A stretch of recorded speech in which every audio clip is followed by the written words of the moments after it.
Hello, my friends. Today is October the 2nd, and this is a reading for you for this year if your birth date is October the 2nd. So, this is a four-card pull, a general energy card for the year, a challenge you might face this year, an action you can take to stay in balance, and an outcome or synopsis card, more about what this is all about, or is there some kind of mile marker or signpost along the way that says you're on the right path and doing the right thing.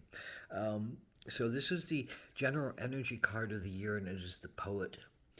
And so, what is this talking about? Well, there's a need for you this year to feel immensely and speak out loudly in your own way, in your own artistic way, in your own touching way, in your own exemplification way of the comparison of the mundane to the sacred, the comparison of the small self to the humanity self, the comparison of the dream world to the finite world that we think this is all about, and that many people live in the mundane and think that that's all that there is, but there's a deeper layer of connection, a deeper layer of meaning, a deeper layer of spirit that imbibes everything, because everything is alive to the poet. Everything is alive to the poet. I think you see the energy of inanimate objects and you recognize that there's some spark of life and divinity in them. And you see the power of animals and you recognize the power of God in them and the power of yourself in them and the power of Creator in them, however you want to see God, Creator, Goddess. All that is energy. You understand the trees are like us. We are like them. We have a lot of the same powers and attributes and understandings, and we can see each other in each other if we allow ourselves to do that. And that's what the poet's job is to be. And the poet is often, I think, not listened to and not heard in the immediate by many people, but sometimes words, the poet's words last for centuries because they're timeless words. They're timeless understandings that'll allow people to assuage their fears and change their philosophies to ones that are more humanitarian, widespread, understanding, compassionate, connective tissue to what has and what will be and what is in this moment.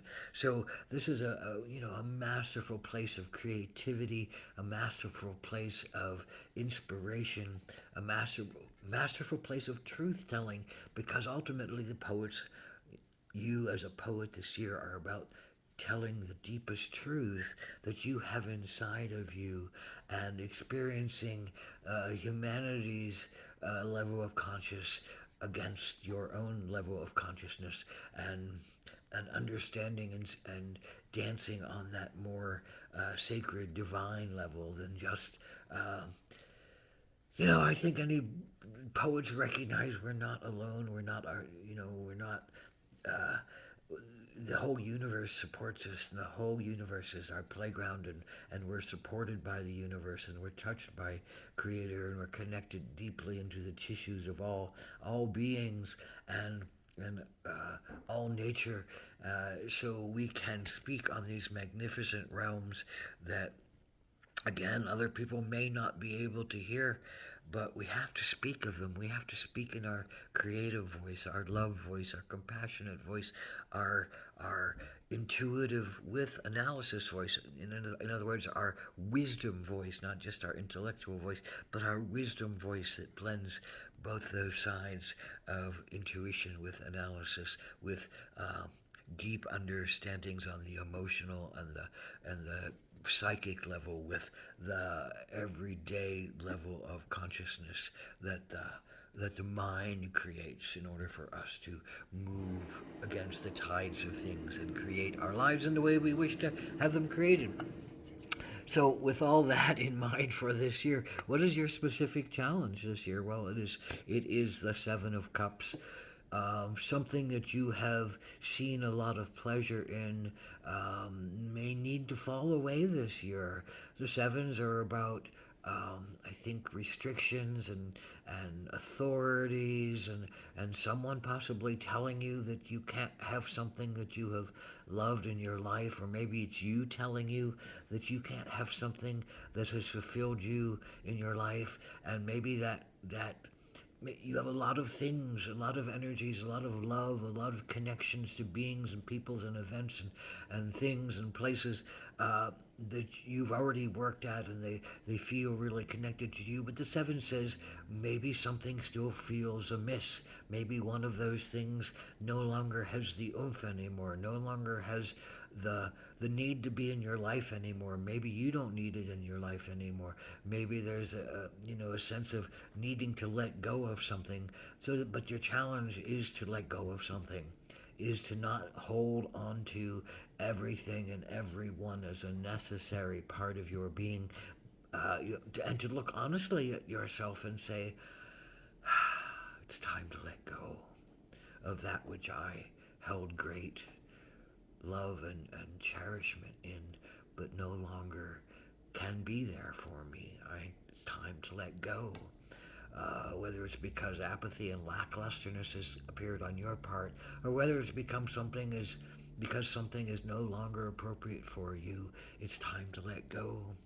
And it's time to not see yourself as a failure, not see yourself as unworthy, not see yourself as a victim, not see yourself as uh, bad against karma and bad against, sin and whatever else.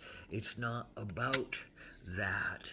This letting go is about uh, being able to give more energy to the things that do matter to you, the things that really are important to you on your path right now, and to keep remembering, this is the action to take, the moose, to keep remembering that you are a powerful being, that you are connected to your spirit, that you have a long journey ahead of you, and that you are a very powerful being who can bellow your truth, bellow your witness, bellow, meaning, voice loudly like the moose. You recognize the moose's voice in the woods. You hear it. It is a loud voice.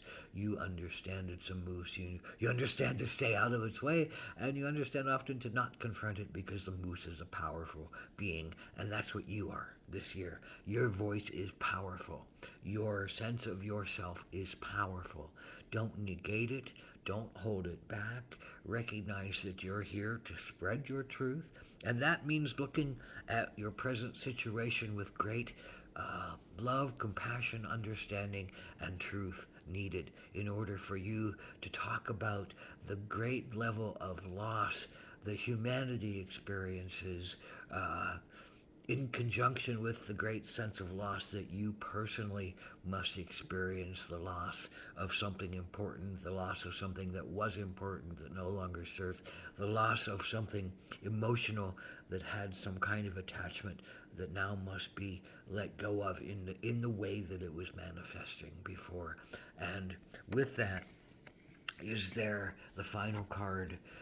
I think the seed of consciousness sprouts in your mind, and lifts you above the mundane, lifts you above the pain of the everyday, lifts you above the murkiness of not being able to see clearly what something is all about, what your place is in the world. This is like, the beautiful head that seems like it's been in the earth, and it's breaking out of the soil. It's like our heads. They've been in the earth.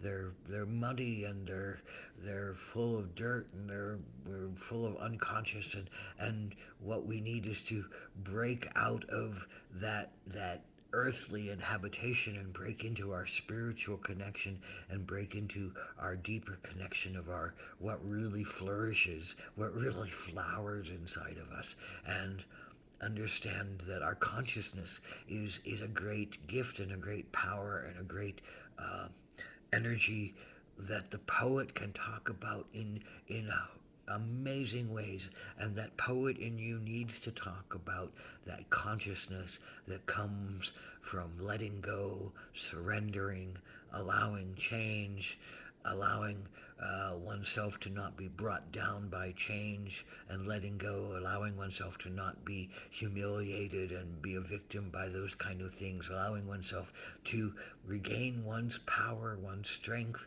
one's purpose, one's voice, and spread that voice of connection and enlightenment and truth out to the world. You're a truth teller, and you're here to share your poetry, your art, your inspiration, your sense of the divinity and the sacredness in the mundane of life. Ahom Ataku Yasin.